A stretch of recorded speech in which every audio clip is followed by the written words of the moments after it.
aga nüüd Aleksandr Lomeiko, BMW 325i.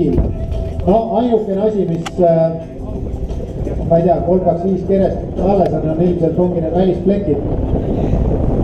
Kes on käinud, sellele Aleksander tutvustamist ei vaja, see auto kindlasti tutvustamist ei vaja, sest eelmisel aastal sõitis see auto 338 kilomeetrit tunnis.